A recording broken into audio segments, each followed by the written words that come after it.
Now, one positive thing to come out of the pandemic is parents have been able to spend more time with their children. And now a study by the NSPCC has revealed all that playtime has helped children's mental health and well-being during COVID. Isn't that fantastic? Let's speak to Helen Westerman, co-creator of NSPCC Childhood Day, which is launched today. Morning, Helen.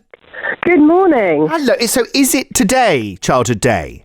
It absolutely is, yes. The 11th Marvellous. of June is our Childhood Day, yes. Oh, fantastic. So, but it's a brand new thing, isn't it? So what exactly is it?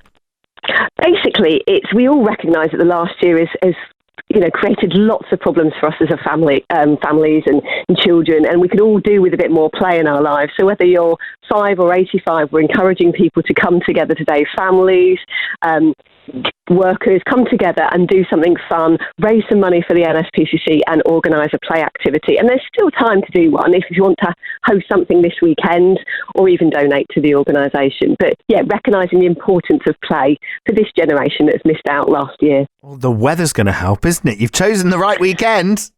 Definitely, yeah, it's really going to help. So whether that's outdoors playing a game of rounders or doing a board game or going on a walk and doing I Spy, lots of different things that you can do. There's a fundraising pack, so you can go to the website and download that. When I think of this, sometimes a lot of people complain, don't they, when they see mothers and fathers with their children, but not with their children, i.e. looking at them. They usually got their heads in a phone or something like that. People do a lot of older people do a lot of complaining about that when we didn't have phones before. Exactly. That's the idea, really, isn't it? To get our heads out of technology and actually spend time with children. Well, you bet, yeah, and parents have said that play over the last year has really helped their child manage anxiety and help positively with their mental health. Almost 3/4 of parents identified that. It helped kind of reduce stress, prevent loneliness, and help them learn outside school. All of that was really important, particularly last year. So we're saying to parents, let's continue that and let's carve out some time to continue to play with our family. Family time is really important, and obviously it has vital benefits for children and adults. Tell us more about this study that you've done. What was the age group of the children that you were looking into here? So it's over 1,000 parents, and the children were aged 3 to 12. And they were, over, as I say, almost 3/4 of parents thought that play had really helped their child's mental health and well-being since the start of the pandemic. And that was really important because we were hearing from children contacting Childline who were really concerned about what was happening for them, for their families. They felt isolated, they felt lonely. Obviously, they weren't in school right at the beginning and then out of school again later on. So it was a really disruptive year. So being able to play, and we know all the positive benefits of play, not just for your mental health, but creativity. You can manage difficult emotions. You can socialise. It helps you form attachments. They learn through play.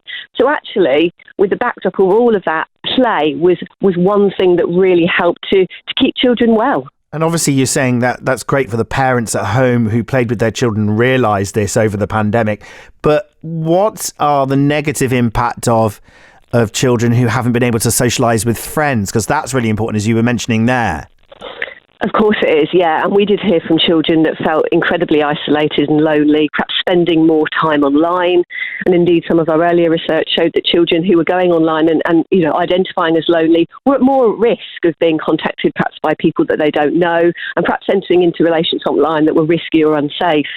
So it's really important that we as Childline, we're supporting those children to perhaps go online on our Childline website. We have message boards where children can message other young people safely. It's all moderated, or seek help through places on our website like this place called Calm Zone, where children could go and get help to manage some of the anxieties and stresses they were feeling, but in a really, really safe way. And we're really pleased that so many children were really proactive in seeking out their own help and support. Are there enough clubs and organisations and play places for children across London, for instance? I mean, we'd like to hope so. I think the challenge is, though, that many of those have been shut during the pandemic, and due to the regulations and restrictions at the minute, we know that children aren't being able to play necessarily in the way that they were before, which makes what they do at home just that little bit more vital.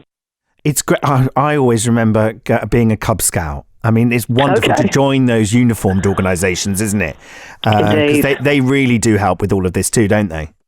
Oh, absolutely, yeah. And they provide an opportunity for young people to come together. You know, you may not have been friends with that person, but you went to clubs together. You met a whole group of people that perhaps didn't go to your school or weren't in your community. That's right, yeah. That's just fantastic. And it treats children to meet with people that perhaps are very different from them, have different family lives. All of that is really good stuff. That socialisation stuff. And to learn different skills and things as well. Completely. And learn from different types of people. And obviously they need adults to lead that. That's the problem. They don't have enough adults taking time to lead those organisations and be leaders, do they? That's the trouble. No, that's always really challenging, and we know that was a challenge for parents too during the pandemic. I mean, if you're trying to juggle homeschooling, working at home, perhaps caring responsibilities, and all the angst that it brought on adults as well, for parents to carve out that time to be with their children, really, really important, and just shows the benefits of doing that. Really, Helen Westerman, thank you so much for joining us this morning and telling us about the very first NSPCC Childhood Day, which is launched today. You can go to the NSPCC website and find out all the details and just go and have some fun with children. What an amazing day. Childhood Day, launched today here on BBC Radio London. 17 minutes past 6 now.